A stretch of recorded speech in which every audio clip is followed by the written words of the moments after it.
So mga lods, tuloy natin ang ating pagposta dito sa ating isda.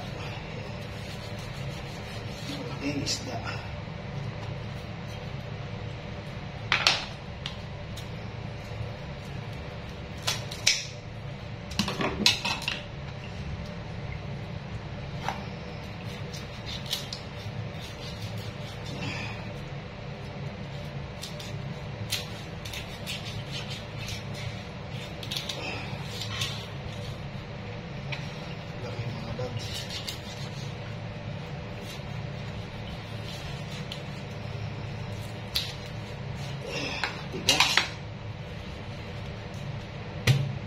Grabe mga lods, ang tigas nito.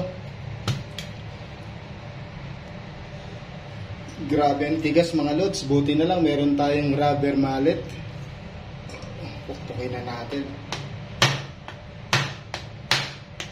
Kung hindi natin ito mapuputol. Ayan, putol din natin mga lods. Ito yung mga laman niya mga lods. May laman sa loob. May itlog.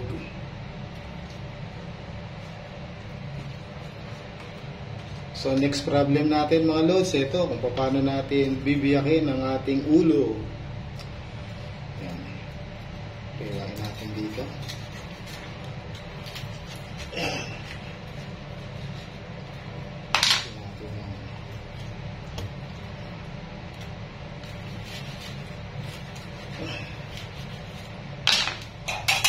Lods.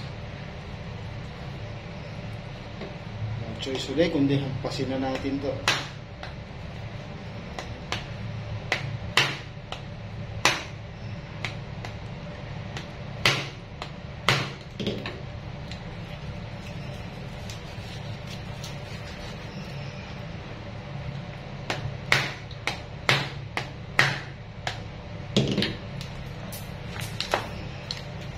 Ayan mga lods, grabe din natin.